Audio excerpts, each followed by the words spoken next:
Don't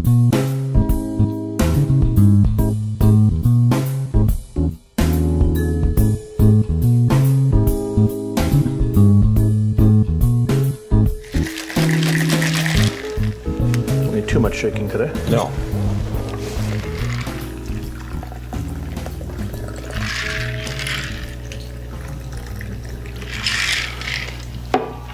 Excellent. Welcome back to Late Night with Dr. Paul. I am here today with Mr. Barry Zwicker, Chairman of the Atlantic Chamber of Commerce.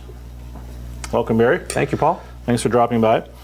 And start with the easy question. What is the Atlantic Chamber of Commerce? What does it do? And the Atlantic Chamber is an organization made up of businesses and all other chambers of commerce that exist within the 4 Atlantic provinces. It's a nonprofit organization. Its primary mission is to take stands relative to policy, advocate for business, hopefully improve the business environment in Atlantic Canada. how long has it been doing that for? Since about 1885, Really? thereabouts. Yeah, and I haven't been chair that long. Half? Maybe a little closer to half. Yeah. Excellent. Good for you. And so are all the smaller regional chambers, boards of trade members? How does that structure Not work? all. There's a membership fee associated with it. Boards of trade and chambers of commerce can decide whether they want to join on an annual basis. Certainly, the majority of the chambers are members from all 4 provinces, actually. So how many members roughly would you have? I was afraid you're going to ask that. I'm not sure. I'm going to say there's about 7? 50 businesses, probably.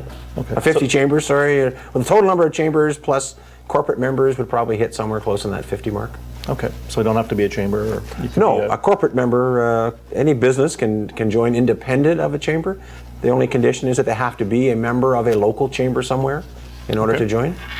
And what are some of the benefits to a business to be a member of both? Well, I think the key thing is that you have an opportunity to participate in helping to establish policy, provide direction through the board, through the staff members that are there in terms of helping improve the plight of businesses in Atlantic Canada.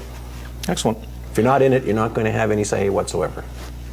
And I know, Barry, you're a busy guy yourself with multiple business interests, your dedication to modern dance, everything else. What got Who you told involved? you about the dance?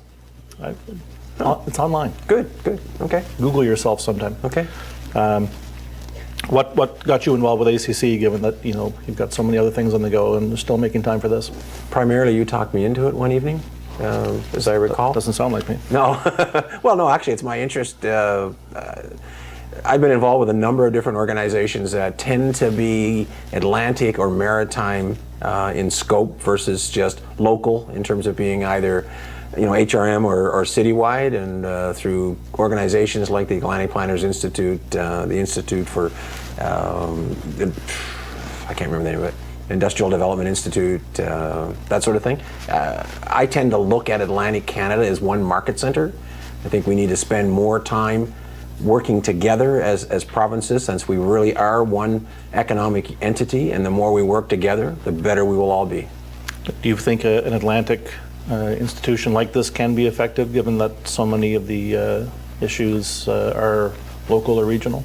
Sure it can. The reality here is that we're all affected by everything that happens at municipal, provincial, and federal levels. We're all affected by attitudes of people, attitudes of communities with respect to how they view businesses. And we need an organization that can cross over some of those boundaries. The success of any one business, I don't know very many businesses that are only successful in the community where they exist. They could be very, very small, but generally speaking, if they want to grow, they need to understand what's going on in Maritime region, Atlantic region, and in the Canadian region. And the Atlantic Chamber of Commerce also has a seat on the board for the Canadian Chamber of Commerce, which is looking at things on a national basis, of which I sit on this year on behalf of the Atlantic Chamber. So you do a lot of sitting. I do a lot of sitting. Very good. Do you feel that an Atlantic organization can effectively address concerns that a lot of companies have, given that so many of them at least believe that their issues to be local or in their immediate region? Yeah, I think so. part of the reason that I'm involved with it is that I think we can make a difference, and really the issue here is that we're not suggesting that there isn't a role for local chambers or provincial chambers or planning advisory committees or policy advisory committees at the provincial level.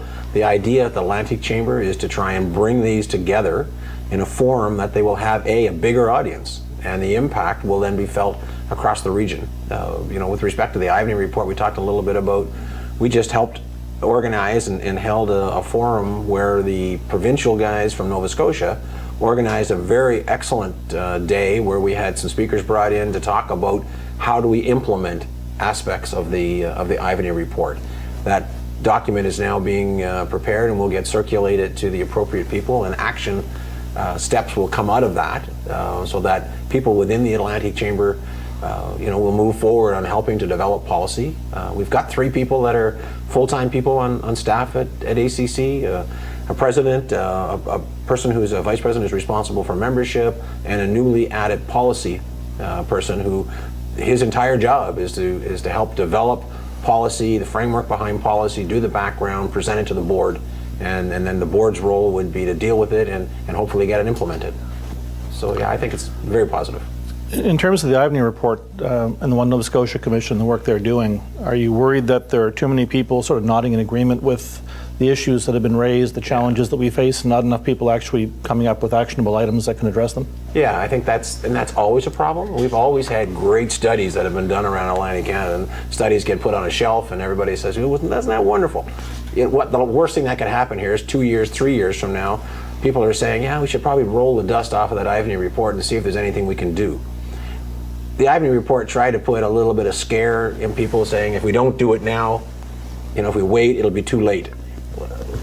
Part of that's a scare tactic, but the realistic side of that says if we sit around and wait, we just fall further behind, and it'll become much more difficult to come out of a very difficult economic situation that we're in now. If we don't take positive action, it will only get worse.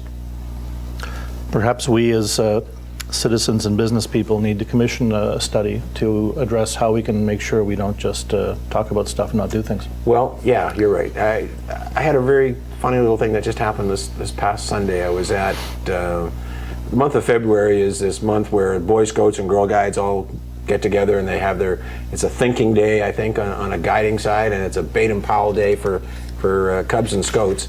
And my wife, who used to be a guider, and I used to be a scout, and at one point in that service, they all recite their promise. And when the Girl Guides started doing theirs, I said to my wife, I said, that's not the same promise that I remember Girl Guides used to have. And the difference is, instead of saying, I promise, they say, we promise to take action. It's not to think about it, it's not to study it. We promise to take action to make the world a better place.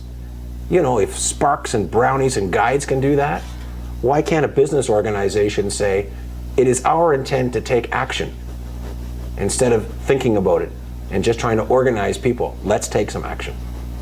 Sounds good. I have no idea what a spark is, but I like the wording. It's a very young girl interested in getting into guiding, and you should probably stay away from Sparks. Gotcha.